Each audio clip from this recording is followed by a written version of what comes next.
So a lot of people think that when they're a personal trainer, they're mostly going to be working with people who like to work out in the gym. And that's not necessarily the case all the time. Steve Guttman, you've been in the business for over 40 years and you've worked with people from ages 4 to 106. So you have me beat. So what I want to do today is talk about a bunch of different things related to personal training to give people insights that maybe they don't have yet that you've come across, again, since you've been in the business for several decades. My first question for you is, how do personal trainers earn trust when they get a new client? Great question. So what I look at, Joe, is for one thing, we have to be a communicator. Communication is so big. The right body language, being able to listen, not just hear, but listen. Really get a sense of what the people need and want. Support them in that. I think a lot of people in the business, they know about sets and reps and exercise and stuff like that. But I think listening to the person's why do I want to achieve this, will help them design a better program for people and definitely allow them to get to know that client better and why they're in the gym. Sometimes people say to me that they are a personal trainer, but they're not certified. And I kind of get a little tense when people say that to me because I think to myself, oh my goodness, you don't know what you're doing. Speak on why, some of the reasons why people should be certified before they begin working as a personal trainer. Great question. Okay, so here's the thing. They need to have some type of education. So years ago, I got my exercise science degree. I wanted to do some personal training at a Gold Gym. And they said, you're not a certified trainer, so we can't have you. Although I said, I have my exercise science degree. It didn't count. And that's when I finally got through various personal training certifications, including AAAI. And the thing I find, Joe, you might agree with this, first of all, that you could have people, you may have the greatest education, but you may not be able to apply it. You may have some people who may not have as much education, but they know how to apply it. But the best you can do is have your certifications, look into that, gives you credibility, gives you knowledge. It's very big. So I look at that, and I have my exercise science degree and my certifications as a trainer and many other certifications. So I think it's key for credibility, professionalism.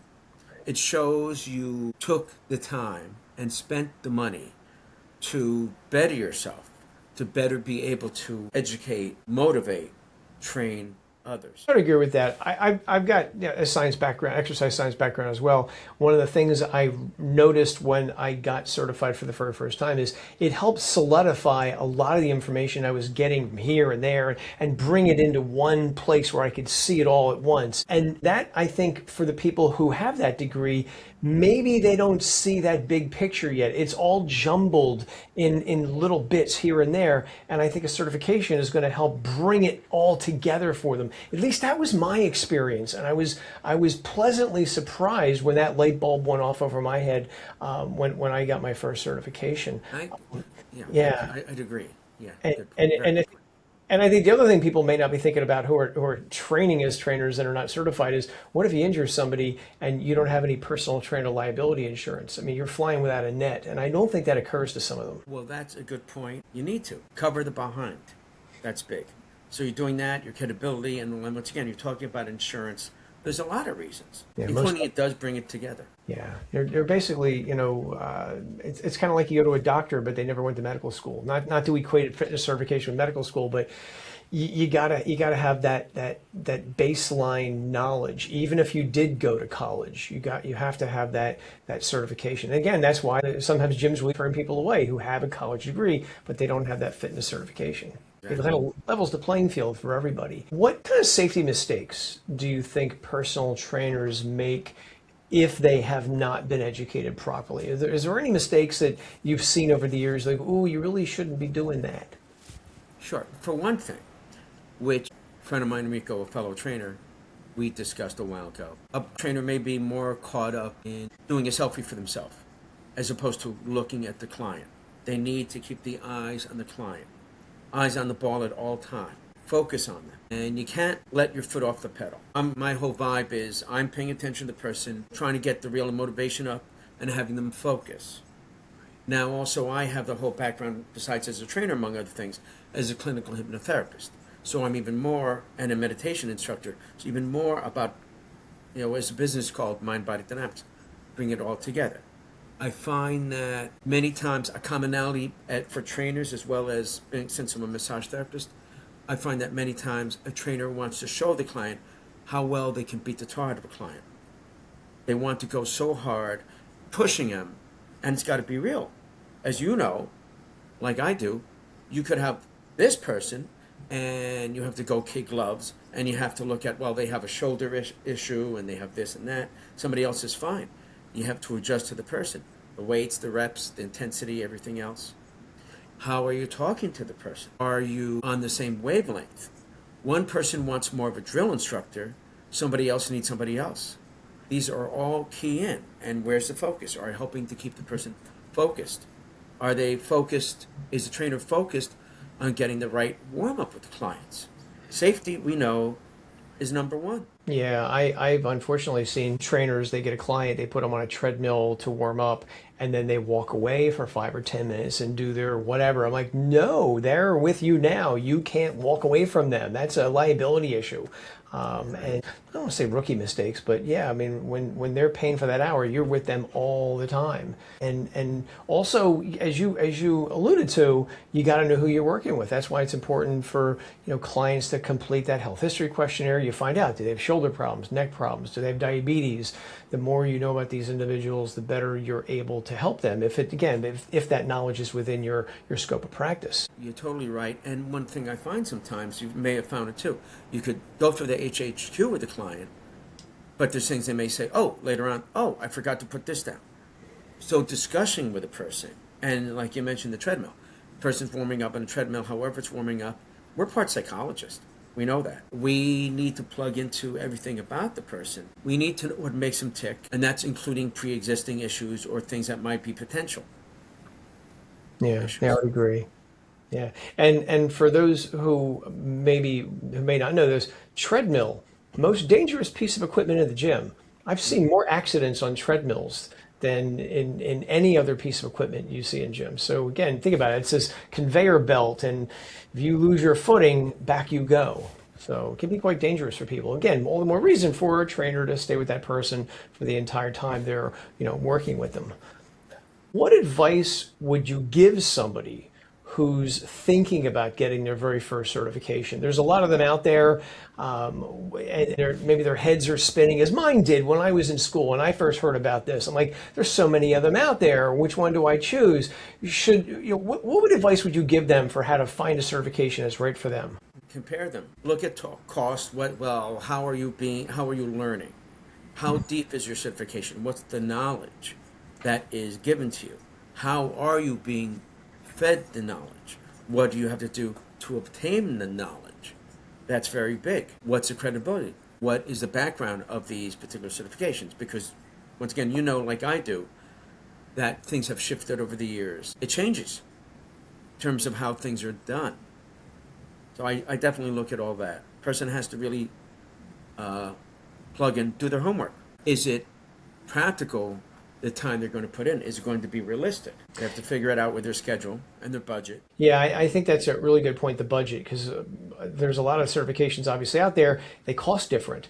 And one thing I always tell people when they're thinking about this is don't go into credit card debt to be a personal trainer. One of the things that I think about is you're paying hundreds, if not more, dollars for certification. How long is that going to take for you to recoup that if you are working at a gym making X amount of dollars? Do that math. If you have the money all saved up, okay, that's great, but just don't plunk down a credit card and hopefully you're going to be able to recoup that after you get hired. It's going to take time, and meanwhile, if it is on that credit card, they're going to be charging you interest. Stay out of credit card debt as much as you possibly can. But yeah, the pros and cons of this certification, a very good thing. Some of them actually, they'll make you pick in advance a time you've got to sit for the certification exam. And if you can't make that day, they may even charge you a fee to reschedule you, which I always found was ridiculous. Very petty. Very petty. Yeah. It seems like they're more focused on the money as opposed to furthering. Yeah. And I'll speak for you respectively that you and I both take pride in this beautiful industry we're in, We want to see, when people are coming aboard, we want to see people, you want the cream to rise at the top. You want people to be really phenomenal in the. Yeah, most definitely. For the person who's thinking about getting certified, but they're nervous for whatever reason, what would you say to that person? I want to get certified. I want to get in this business, but I'm just nervous to do it. I have some trepidations. What do you think? That's okay. I mean, that's totally fine. That's human. With all my years, I go through trainings, whether it's personal training, yoga, or anything else, and yeah, there could be the nerves, and that's good. Talking as a person who teaches stress management, we can take the whole eustress or distress concept. So if you take eustress, for those who don't know, you're simply taking the stress you have in a positive light. So it might be an example of someone who was taking an exam and instead of crumbling, they're going to really come through. Or you get an athlete who uses that stress to really have things happen. Whatever stress they had, they came through with it. Or looking at how can they achieve things, as opposed to a person, when it comes to this, coming from a place of fear, distress, and feeling they're not going to make it through. It's human to be nervous, and that's okay. It can fuel you in the right way. It fuels the fire. Yeah, we sometimes look at stress as a negative thing, but it can be a positive thing if it nudges you in the right direction. Someone recently told me about a stressful situation they were having, and they didn't really, as they said, I don't want to do this. And I said, it's not that you have to do this. You get to do this. And I tell myself that sometimes when I'm in a situation like, I really don't want to do this. I get to do this. A lot of people may not be able to do what I'm doing. Count your blessings every day. Yeah, I get to do this. I don't have to do this. And it's normal to be nervous when you're going through think about a certification, or again, just take a deep breath and let that nervous energy work for you. Exactly. And once again, I'm blessed. I feel every single day I have this opportunity to make a difference in a person's life. And I feel like you feel the same way. I mean, how great is that? You look at all the crazy things in this world. When we can better a person, maybe it's through the reps, or maybe they're going on cardio a little bit more. It's low, the blood pressure gets lower, whatever. The fact that we have an opportunity, and that's a beautiful opportunity for everyone who's potentially coming into the field, this glorious, beautiful field of personal training. A question that I'm asked quite often is, am I too old to be a personal trainer? I've heard this on more than one occasion over the years where people say, hey, I'm 50 and can I still do this? I have my own thoughts. What do you think? I think it's bunk. It's crazy. But you'll find the right people. I'm 66. So I look at the knowledge and experience I've gained. We know a big factor in anything you do, including being a trainer, is relatability. We need to know how to communicate, like we discussed earlier, with our clients. And now, regarding that, as far as the age goes, are you walking the walk and talking the talk? I'm fine to keep myself going. And at the same time, I look at how much more knowledge and experience I have. That's the beauty of being older. And I figure I'm going to keep with this forever. I love it. So with that, yeah, I think it's people get that idea.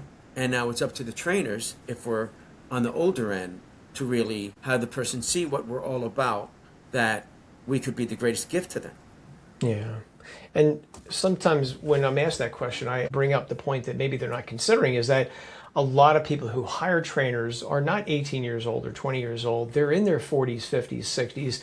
And sometimes they look at the people who are 20 and they may say to themselves, what could you teach me? I have grandkids older than you. And so they'll look at that older trainer as being more knowledgeable, even if maybe they're just getting started. And also from a life experience perspective, that older trainer definitely can gel more with that quote unquote older client in maybe a way that 20-year-old can't. So I think for the person who thinks they're too old, I would say absolutely not. There are trainers who are, you said you're 66. I know of trainers who are older and they do well. So yeah, I agree with you. I don't think being a certain age precludes you from getting in the industry. In fact, I think it actually can infuse a new blood into the industry that maybe we're not seeing as much. I agree with you. And one thing to look at is, and of course, among other things, I also have a background of physical education teacher. I find that it's nice to come across new people in the field, including personal training, because they have this knowledge There's so much information out there, but I don't know everything. And the more I learn, the more I know I don't know anything. Yeah, yeah, me too. So I find when you have the new people, it's great. But then once again, we have this experience, the education, and then once again, we can take our energy, vitality, we can inspire people. And yes, many people older are more able to possibly be able to afford training, and they may be able to relate to Right. us older dudes. Yeah. You said you were a physical education teacher. Speak about that for a moment.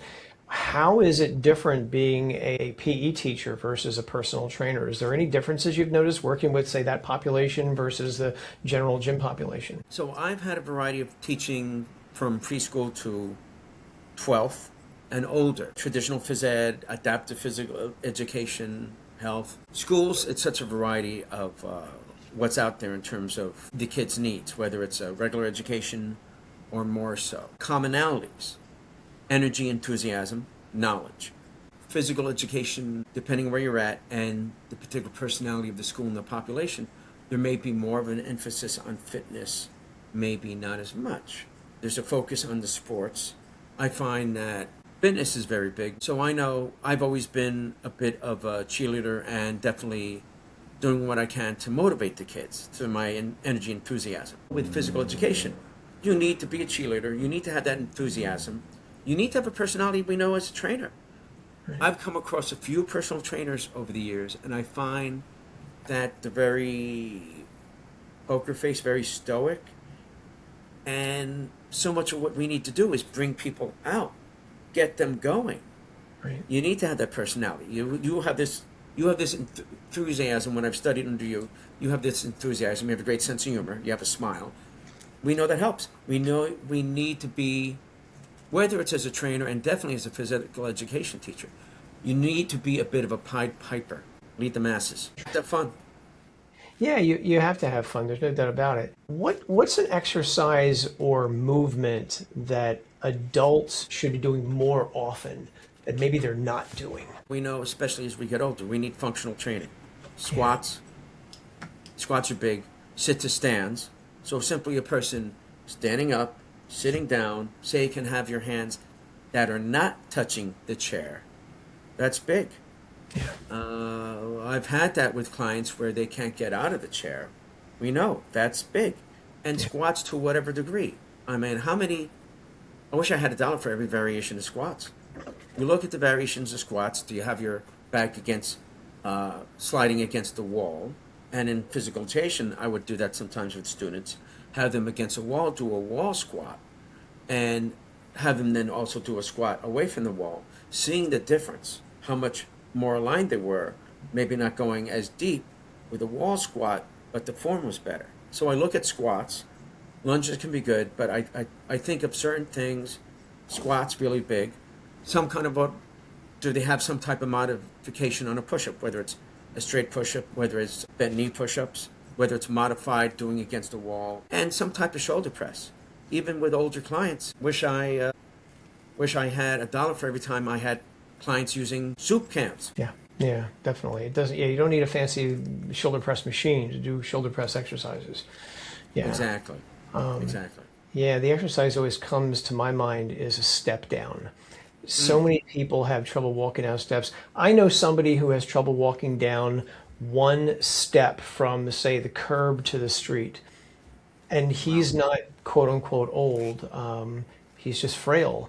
And he's got to do more strength training. And I don't know if he's going to listen to me or not. I just say to myself, I think I'm just too close to the situation, but I watch him when he's walking down the steps, and I even say to him a few times, you're one fall from the nursing home and you just don't know it. So I think stepping down is something that we take for granted. That's a very good point. Yeah. And as we get older, it's slow and we don't even notice our inability to walk down steps. That's a good point. One thing I also look at, I've talked to people about walking when you can barefoot. I've done even a video, which I've posted a few times, music going, and I'm barefoot, and I'm picking all these things up with my toes. You look at the yoga concept, ideally, your toes should be able to move like your fingers. But the fact of going barefoot, we know cognition, balance, coordination, immune system, how many things, how many incredible benefits of being barefoot. And balance is big. strengthening the feet, strengthening those arches. So that's one of those fun little things I think about, is a person going barefoot. What do you think personal trainers might be unintentionally doing that might be scaring away their clients? So maybe I'm old school with this. I know some trainers like to flex, have the shirt off, do posts and everything like that. So I get it, but I find you may possibly intimidate them. Person may say, well, I'm never going to be that way. I feel that could be something. Once again, it's so key to have the right personality for the right client. And we're talking in psychology, knowing, and it goes with anything in life, knowing how to speak with your people, how to communicate with them so you're on the same wavelength, having them feel safe, and yet being able to motivate them. But you don't want to come across like a drill instructor if that's not what they want. You can turn people off that way. I agree. I think personal trainers sometimes may get that impression they have to be a drill surgeon, and I'll blame those personal trainer TV shows. Like The Biggest Loser many years ago. And nobody in the industry that had any gravitas said anything about that TV show. I think they were just tickled to death to have personal trainers on national television, and nobody said anything about the goofy things they were doing and how they were reacting with people. A corollary question, follow-up, is that you've got a wide array of background in fitness. What do you think has helped you the most working with clients day to day? With all my certifications, all my background, my experience, number one I'd say is communication. Knowing what the person needs, what they want. I'm always coming across my clients that we are, I might say to them, I'm not your trainer, I'm your co-collaborator. Working with a person, we have to come up with things. I don't know everything, you don't know everything. When a trainer starts reading their own headlines, when they feel that they know it all. I've known people like that, I'm sure you have too. It takes it away. You have to have a sense of your knowledge and confidence, but not overboard. And once again, having the key communication with clients, being on the same page with them, that to me is the biggest thing. Along those same lines, are there any things that you feel a personal trainer should not say to a beginner or a new client? Don't promise the world. Promise reasonable results. Baby steps. So with that, they need to communicate with the client. We can get you, but they have to be rational with the client. How far can they go? And once again, I've known of clients who push their clients too much, add the weights too much. You have to be reasonable with that, with the cardio, with any type of thing going on. So I have 3 different fitness evaluations. Very basic. I have the more standard. Then I have my deluxe one, which could take 1 to 2 hours because I have a lot of paperwork. And then I go through core functional movement screening, and I do my, I sit and reach and my step test and other things. We need to be very concise and have options for the clients. If I'm going to start, I need to at least have them fill out the HHQ, have them fill out contract release form. We discuss the rates. At least I have to get their heart rate, the resting heart rate, blood pressure. I actually have an oximeter, oxygen level, which most trainers don't do. I just find it something else. It's like very minimal cost, and why not? I mean, it's not like I'm always using it, but I have it there for when I have. And then with that, just having the clients fill that out. Basic. Very, very basic information. Any specific fitness tests you do? Or you kind of take it on a case-by-case basis? So when I'm going through my deluxe fitness evaluation, I have a happiness survey. I have an oriental medicine evaluation. I have an Ayurvedic Indian, concept evaluation. I have a wellness inventory, how a person eats, how they exercise, how they relax, are they taking any type of controlled substances, number of other things. Skin fold test, I actually give them the option on skin fold test, or I have a handheld impedance. And then I have other things, tape measure. But then a person may not feel comfortable with everything. And that's their call. Some basics, at least, we need to see: heart rate, resting heart rate, blood pressure. Are they being treated by a physician? And what I've always done, Joe, always, is a person is being treated by a medical person, whether it's a doctor, whether it's an orthopedic, physical therapist, whatever. I always say to them, it's really essential, important for me to be on the same page with them. So to me, it's very key to be in communication for those people working with them. Have you ever had any pushback from a physical therapist who had said, I can't discuss it because I'm under that HIPAA law? Any thoughts on that? A great question. I've had just a few times, but they've at least been able to give me some kind of sense of things. Like they pushed back, but then when we got the okay from the client, it was okay. So long as I have the client's okay, the HIPAA is there to protect people. And at the same time, we need to be on the same page if we want to get the results for people. And we have to be able to explain to our clients why we want to be on the same page with them. For the trainer who's working day to day with a client, are there any warning signs that would jump out at you that would tell you, hey, I'm pushing this person a little bit too hard? Sure. Are they getting injured? Are they totally exhausted? Is their heart rate racing? You want to read the face and communicate with them. Some clients, of course, are so competitive, right? And they want to keep pushing. And we have to know, what's the Kenny Rogers line from The Gambler? How to hold it. Yeah, got to know when to hold them and fold them, and yeah. Yeah, we have to know to what degree we're going with a client. And once again, I've known trainers who push too hard. The same regard as massage therapists. I've known massage therapists who push too hard to have a person see how hard they can go with massage. I take pride that I can push people hard as a trainer. I take pride that I have a strong set of hands with all these years, 42 years as a massage therapist. But you have to know to what degree.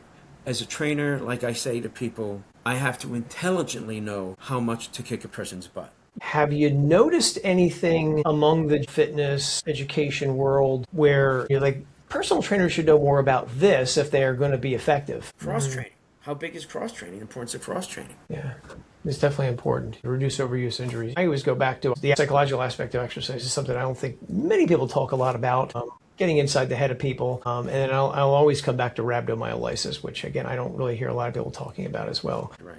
How do you suggest a personal trainer deal with a client who hates to exercise? They're out there. I've met them over the years. We have to find what is something that is tolerable, what is something they might enjoy. I have clients, we've gone outside, and they're working on the property, moving things around. Functional training. Are they digging in with a shovel? Are they using an axe? Are they picking up rocks? Are they putting them down? What other things? Are they moving things from one spot to another?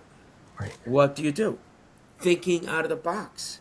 We need to think, that's life. But as a trainer, we need to think out of the box. Yeah. Exercise doesn't just happen in the gym. I find a person sees how I move around at 66. And if you want to have your client buy into it, it helps if you're a walking advertisement for physical fitness, right? Being able to do whatever you want every single day without being tired, without being winded, being able to move around. Being where I am now at life, I see that in friends. I only have 2 good hours a day and then I'm done. And I've heard this from people and I say to myself, I'm not like that. I'm pretty good during the day. I'm not taking naps. Have I slowed down? Absolutely. I know I've slowed down. I don't like to admit it, but I know I've slowed down to a degree. But I don't have that lack of energy that I do hear from people who are sometimes even younger than I am. Even people in their 40s will sometimes say to me, I don't have a lot of energy. And I'm like, well, let's talk about why that is, because I don't feel, as somebody who's older than you, as I have that lack of energy. And why is that? Is it sleep? Is it stress? Is it whatever? Is it the diet? Because sometimes people tell me they don't have energy and they eat, hot dogs for dinner and stuff. I'm like, you can eat a little bit better. It's kind of like putting good gas in your car. I've dealt with students in school, elementary school kids who are moving like slugs. I mean, how sad is that? If a kids should be bouncing off the walls. Yeah. They should be bouncing off the walls, high energy. Yeah. Getting back to seniors for a moment, is there a myth about seniors and exercise that you wish would go away? Well, I think many people feel that they can't exercise. They should be sitting down. So I've done massage up to 106. And I'm training people with the weights, probably late 90s. Do we modify what they're lifting? Of course. But to think that they can't do that, we know. The physical, the balance, coordination, gray matter, neuroplasticity, we know it all ties in. Yeah. So I think it's important to recognize, no matter what age, exercise is important, just going with common sense at every age. Yeah, most definitely. I've seen 90-year-olds doing pull-ups. So I think that whole, I can't exercise, I'm old. No, I don't buy that. Well, I've gotten that when people have said, well, I can't do yoga because I'm not flexible. Yeah. Well, you do yoga to improve your flexibility. You don't have good cardiovascular conditioning, walk on the treadmill, or walk outside, or get on a bike, Yeah. or swim, something, move. Yeah. And I like just about every kind of exercise I can think of. Right. Find something. Mm. Do you remember your very first client? Oh my gosh. I ask the Wow. question because people always say to me, what do I do when I have my very first client? They'll say, I got my first client tomorrow. I don't know what to do. Even though they're certified, which again, I think is also an issue with certifications. They cover a lot of the science, but maybe they don't cover the rubber meets the road stuff. Like, hey, tomorrow you have your very first client. What are you going to do? Let me rephrase it. What do you suggest people do when they have their very first client? Maybe it's tomorrow. Be transparent with them. Communicate that they're your first client. And some people may not like that you're the first, but tell them. And but communicate that we'll work together. They've got to put them at ease. That's big. And have confidence in yourself. If you went through your training, you know what you're going to do. You know what to do, and you'll learn. And with anything in life, not that you want to make mistakes, but it's going to happen. Have I ever made mistakes with putting on too much weight, this, that, everything? Of course. I mean, it's part of the process with everything. We've got to get this balance, and we're human. And part of the learning with that, with the clients, is reminding them that they're human.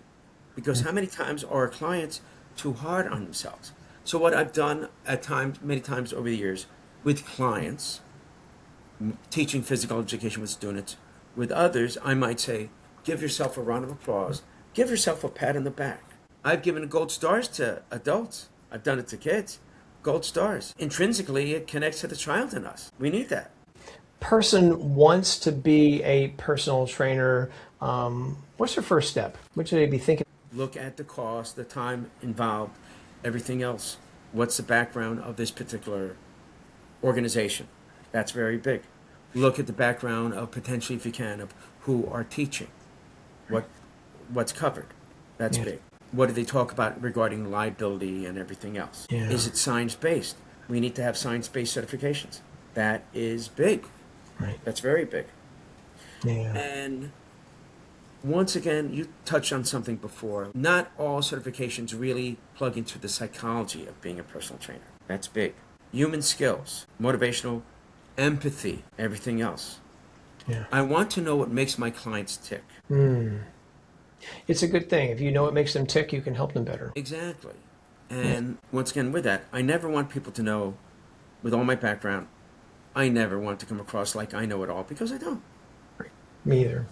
No, I'm learning. And we know there's so much more information out there. Our clients may be more up on something than we are now because there's so much research out there. And what I've learned through various trainings and certifications is I've had it where I've had 4 or 5 trainers, all amazing in terms of their knowledge, yet they may have very different perspectives. And I'm sure you've come across that. 2 people may have very vastly different ideas. That's okay. We need to use this as a sifter. Run through it all, see what works best.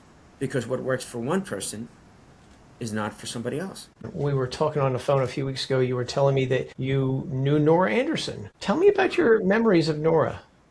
Loved her. Well, I guess, so I go back, how many years? 20, 25, whatever years with AAAI.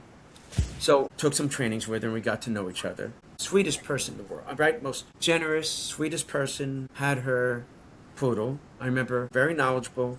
And one thing I loved, Joe, was Nora sharing with me the history of fitness in different areas. Like dropping, oh, well, this person I know, or mentioning different people who I've known for the years. Always really cool. But generous person, sweet. Yeah. Love cookies. I did not know that Nora liked cookies. I would have brought her cookies, but I remember we had a lot of conversations about Star Trek because she was a Trekkie, and I am a Trekkie too. I don't know if you can see my little homage to Star Trek behind me, but yeah, I'm a Trekkie, and so we talked a lot about that. Yeah, it was very cool. But yeah, she knew everybody. I remember before she had passed, I remember she told me she was learning to fly, getting her pilot's license, and she had told me the person who was teaching her to fly was actually a very famous astronaut. She said the name, and I said, I know who that is. He's an astronaut. Yeah, I know. She was something, just the sweetest person. You look at how successful, and that's the thing. You look at, here was this woman incredibly successful, creating a beautiful organization, right? Yeah. And yet it never went to her head. Right. She was one of those humble, it did not go to her head. And Steve, where can people learn more about you? I know you're in Morris Plains, New Jersey. How do people find you? so I have a training place where I can train people in Morris Plains. I go to people, and I'm virtual. My website is mindbodydine.com. So mind, body, and then dine, dyn.com. I'm working on my book, Secrets of the Mind Body Dynamic, and stay tuned. Very cool. I'll link to all that in the description below so people can find you. Steve, I appreciate your time and your expertise. I know you're reaching the next generation of personal training, and I can't thank you enough for that. Thank you. Back at you. I mean, I will have great respect for you, and seriously, I highly recommend anyone who wants to go through any training. Your knowledge is vast. You're great. You've taught me things. You have your passion about it. You have your personality. You have professionalism. You have a sense of humor. You have humanity. So same thing. Takes one to know one. I appreciate that. Thanks much.